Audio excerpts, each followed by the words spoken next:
और वहीं सोनिया और ममता बनर्जी की मुलाकात को लेकर सूत्रों के हवाले से बड़ी खबर सामने आई है। टीएमसी ने पहली बार स्पष्ट रूप से माना है कि राष्ट्रीय स्तर पर वो कांग्रेस के नेतृत्व को स्वीकार करती है।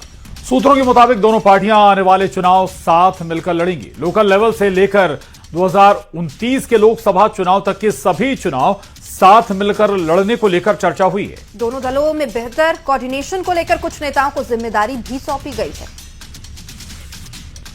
और इधर टीएमसी सांसद शत्रुघ्न सिन्हा ने पीएम मोदी के 12 साल के कार्यकाल पूरा होने पर बधाई दी है। दावा किया जा रहा है शत्रुघ्न सिन्हा का नाम 19 बागी सांसदों की लिस्ट में भी शामिल है। और अब शत्रुघ्न सिन्हा का ये एक्स पोस्ट सामने आया जिसमें उन्होंने पीएम मोदी को बधाई दी है। शत्रुघ्न सिन्हा ने लिखा है कि हमारे मित्र और मार्गदर्शक माननीय प्रधानमंत्री नरेंद्र मोदी जी को उनके कार्यकाल के 12 साल पूरे होने पर बहुत बहुत बधाई। उन्होंने लिखा, ये शायद अब तक का सबसे लंबा कार्यकाल है। आपके उज्जवल भविष्य, अच्छे स्वास्थ्य और खुशहाली की कामना करता हूं। जय हिंद। कई दिनों से मैं चर्चा का विषय हूं। चारों तरफ मेरे बारे में बातें हो रही हैं। कुछ लोग सही कह रहे हैं, कुछ लोग अफवाहों के आधार पर कह रहे हैं, कुछ लोग कह रहे हैं कि मैं तथाकथित बागी ग्रुप में शामिल हो गया हूं। ऐसे तो मेरा नेचर बागी है ही। मैं तो हमेशा कहता हूं, अगर सच कहना बगावत है तो समझो मैं भी बागी हूं। मैं हमेशा सच कहता हूं, स्पष्टवादिता के साथ हूं। स्पेड को स्पेड कहने की मेरी आदत है, इसके लिए मैं मशहूर हूं या बदनाम हूं। तो अब स्पेड को स्पेड या स्पष्टवादिता का तकाजा है कि इन चर्चाओं के बीच में मैं अपनी बात खुलकर सामने रख दूं। और बात यह है कि ममता जी ने, जिन्होंने मेरे दुख में साथ दिया, मेरे दुख की घड़ी में साथ दिया, तकलीफ की घड़ी में मेरा साथ दिया, मैं आज उनकी दुख की घड़ी में, मैं जानता हूं कि बहुत सारे लोग हैं जो आज चले गए हैं, तथाकथित बागी ग्रुप में आज शामिल हो गए हैं। कोई बात नहीं, वो लोग भी अच्छे लोग हैं, मेरे तो मित्रगण हैं और मैं उनका भी आभारी हूं जिन्होंने दूसरी पार्टी से या भारतीय जनता पार्टी से या अन्य पार्टी से भी या अन्य लोगों ने जिन्होंने मुझे निमंत्रण दिया, मुझे अपने साथ आया, जुड़ने को कहा, आने को कहा या बागी ग्रुप में शामिल होने को कहा। मैं उनका आभारी हूं क्योंकि मेरा अपना मानना है कि मतभेद हो, मन भेद नहीं होना चाहिए। और वहीं सोनिया और ममता बनर्जी की मुलाकात को लेकर सूत्रों के हवाले से बड़ी खबर सामने आई है। टीएमसी ने पहली बार स्पष्ट रूप से माना है कि राष्ट्रीय स्तर पर वो कांग्रेस के नेतृत्व को स्वीकार करती है। सूत्रों के मुताबिक दोनों पार्टियां आने वाले चुनाव साथ मिलकर लड़ेंगी। लोकल लेवल से लेकर 2029 के लोकसभा चुनाव तक के सभी चुनाव साथ मिलकर लड़ने को लेकर चर्चा हुई है। दोनों दलों में बेहतर कोऑर्डिनेशन को लेकर कुछ नेताओं को जिम्मेदारी भी सौंपी गई है। तो बता दें आपको बड़ी खबर बता दें, इधर नामांकन रद्द होने पर कांग्रेस लगातार हमलावर है। कांग्रेस के बड़े नेता भी अब बीजेपी को निशाने पर ले रहे हैं। नामांकन रद्द होने पर राहुल ने बीजेपी पर हमला बोला है। राहुल गांधी ने इस पर अपनी प्रतिक्रिया दी है। वोट चोरी और सरकार चोरी के बाद अब सीट चोरी बता रहे हैं राहुल गांधी इसे। राहुल गांधी कह रहे हैं पहले बीजेपी ने वोट चोरी की, फिर सरकार चोरी की और अब सीट चोरी की है। बीजेपी और ईसी की मिली भगत से सीट चोरी की गई है। मुकाबले को पहले ही खत्म कर दिया गया। एक राज्यसभा सीट को लेकर जो पूरा सियासी घटनाक्रम हुआ उस पर राहुल गांधी की प्रतिक्रिया आई है। राहुल गांधी से सीट चोरी बता रहे हैं। वो कह रहे हैं कि पहले नामांकन रद्द होने के बाद पहले वोट चोरी हुई, फिर सरकार चोरी हुई और अब सीट चोरी की गई है बीजेपी के जरिए। तो राहुल गांधी का यह बड़ा हमला है बीजेपी पर। बीजेपी और ईसी की इसे इलेक्शन कमीशन की मिली भगत राहुल गांधी बता रहे हैं। मीनाक्षी नटराजन जो कांग्रेस का कैंडिडेट था तीसरी सीट पर, आपको यह भी बता दें मीनाक्षी नटराजन गांधी परिवार की बेहद करीबी नेता मानी जाती हैं, लोकसभा सांसद भी रही हैं और मीनाक्षी नटराजन पर ही कांग्रेस ने भरोसा जताया था, लेकिन नामांकन नटराजन का रद्द हो गया।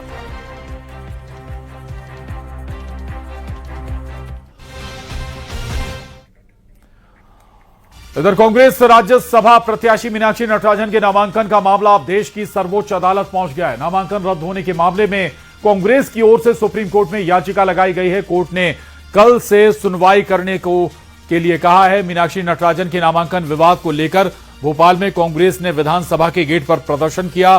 प्रहलाद पटेल ने कहा कि कांग्रेस के चिल्लाने और सड़क पर उतरने से कुछ नहीं होने वाला। चुनाव आयोग से तथ्य छुपाना कांग्रेस का अपना पाप है।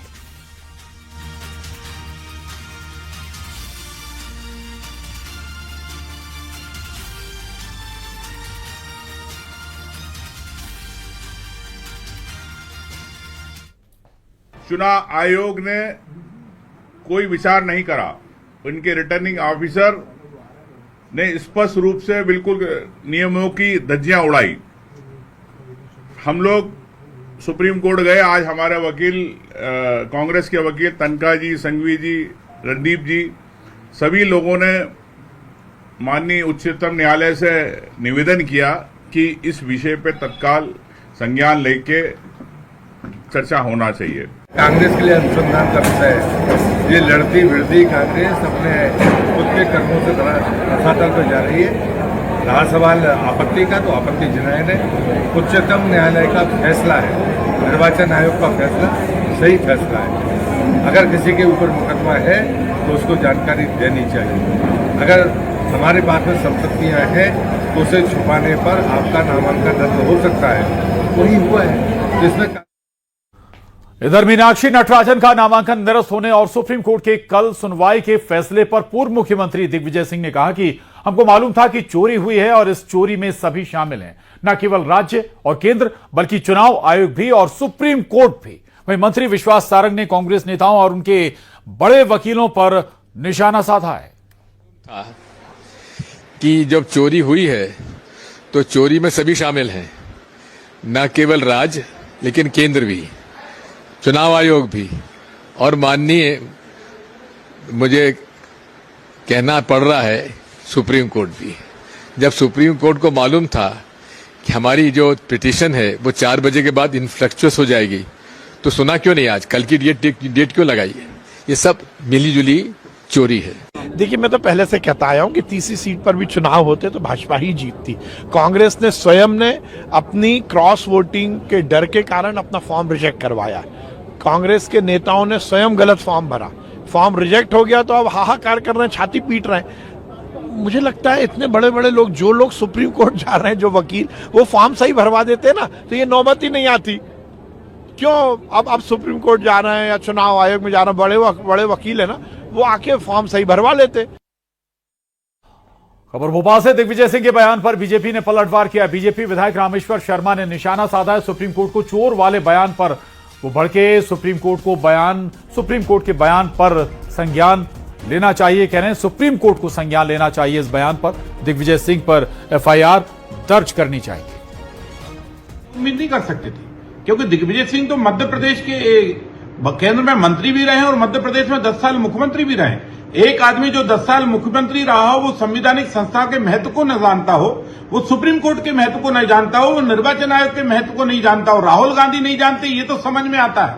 लेकिन दिग्विजय सिंह जी, आप तो जानते थे राहुल गांधी जी की घटिया भाषा आज मध्य प्रदेश के पूर्व मुख्यमंत्री दिग्विजय सिंह जी ने जो निर्वाचन आयोग से लेकर माननीय सुप्रीम कोर्ट के बारे में जो चोर शब्द बोला है, मैं समझता हूं माननीय सर्वोच्च न्यायालय से हम प्रार्थना करेंगे कि इन पे अंकुश लगाने के लिए सो मोटो दिग्विजय सिंह जी पर एफआईआर दर्ज की जानी चाहिए।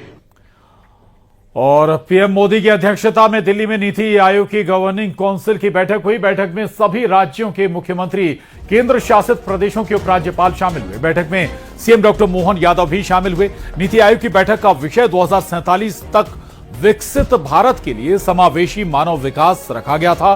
सीएम डॉक्टर मोहन यादव ने कहा कि पीएम मोदी भारत को दुनिया में नंबर 1 देश बनाने के लिए लगातार प्रयास कर रहे हैं। उनके नेतृत्व में भारत सुरक्षित है।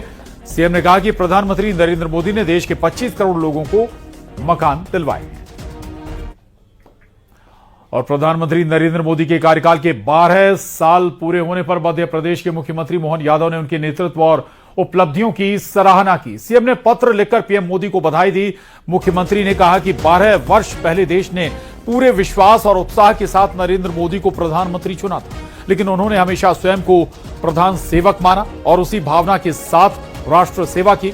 मुख्यमंत्री ने कहा कि प्रधानमंत्री मोदी 140 करोड़ भारतीयों की सेवा को ईश्वर की सेवा मानते हुए लगातार सुशासन और विकास के नए मानक स्थापित कर रहे हैं। सबका साथ, सबका विकास, सबका विश्वास और सबका प्रयास के मंत्र के साथ उन्होंने गरीबों, युवाओं, किसानों और महिलाओं के जीवन में सकारात्मक बदलाव लाया है।